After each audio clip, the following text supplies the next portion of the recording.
Ketika Alfred memburu Batman, Gotham, kota yang tak pernah tidur, karena mimpi buruk di sana tak pernah berakhir. Sebuah perang berlangsung di dalam bayang-bayang, bukan diperjuangkan oleh para pahlawan, melainkan oleh orang-orang yang telah hancur. Inilah Absolute Batman Volume 1, karya Scott Snyder, milik DC Comics.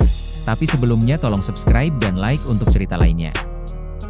Agen intelijen Alfred Pennyworth tiba-tiba ditarik dari pengejarannya selama 5 tahun terhadap seorang target berprofil tinggi dan dikirim kembali ke Gotham setelah lama menghilang dari kota itu.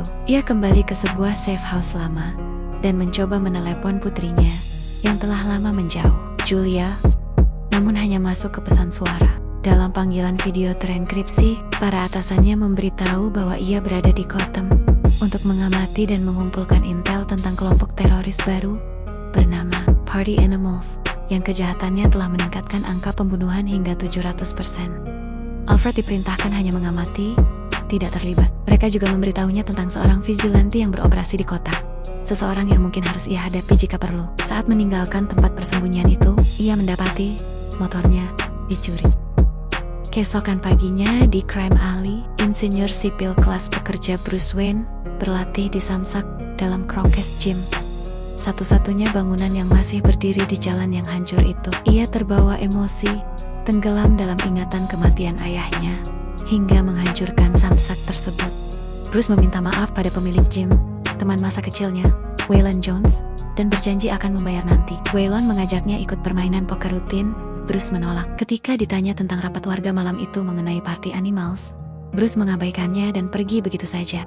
Sementara itu, keluarga kriminal Gotham bertemu Roman Sionis, pemimpin Party Animals, di atas yacht mewahnya. Mereka memperingatkannya untuk meninggalkan Gotham sebelum fajar, atau mereka akan membunuhnya. Namun Sionis mengungkapkan bahwa ia telah membantai seluruh anak buah mereka, lalu membunuh para bos itu sendiri. Malam itu, dalam rapat warga, penduduk kota menyalahkan wali kota Gordon dan polisi karena gagal menghentikan Party Animals. Dari titik pengamatan, Alfred melihat geng itu mendekat dan meminta izin untuk bertindak. Tapi atasannya menolak, meski korban massal tampak tak terhindarkan. Di dalam ruangan, Martha Wayne mencoba menenangkan warga, memperingatkan bahwa konflik inilah yang diinginkan Party Animals. Tiba-tiba, geng itu menerobos masuk, melempar granat asap. Mereka menembak Gordon dan bersiap membunuh semua orang di dalam. Namun para penyerang ditarik keluar satu persatu.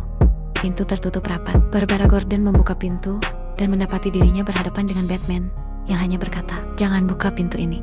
Dari atas, Alfred melapor bahwa Batman telah tiba. Para atasannya memerintahkannya untuk bertindak jika Batman mengganggu operasi. Alfred mengamati sang vigilante bertarung melawan gelombang Party Animals, brutal namun tidak mematikan. Seorang anggota besar bertubuh raksasa menyerang dengan golok, tapi Batman dengan tenang mengeluarkan kapak dan memutus tangannya. Ia berteriak pada warga untuk menyingkir, dan mereka berlarian. Saat melarikan diri, mereka memicu perangkap ledakan yang diletakkan tepat di tempat yang juga akan dipilih Alfred sendiri. Diperintahkan untuk menjatuhkan Batman, Alfred turun ke jalan. Ia menyelinap dari belakang, menodongkan shotgun otomatis customnya, dan memerintahkan Batman untuk menyerah. Namun Batman dengan cepat menjatuhkannya, melucuti senjatanya, lalu kabur dengan membawa shotgun itu. Keesokan harinya, Alfred mengikuti Bruce menyusuri kota, ke kebun binatang terbengkalai, lalu ke rumah ibunya. Ia hampir membunuh Bruce, namun ragu setelah menerima pesan dari Julia yang berkata agar Alfred jangan pernah menghubunginya lagi. Malam itu, Alfred membuntuti Bruce hingga ke markas rahasianya. Ia mengatakan bahwa ia akan menghentikan Bruce. Bruce mengarahkan shotgun Alfred ke wajahnya, lalu menembakkan peluru dat berbentuk kelelawar yang menancap di wajah Alfred, tak mematikan, namun sangat menyakitkan. Bruce menjatuhkan senjatanya, menyalakan motor Alfred yang dicuri, dan berkata, "Kau bukan satu-satunya yang suka mengikuti orang." Ia menembus jendela dan meluncur pergi menggunakan jubahnya.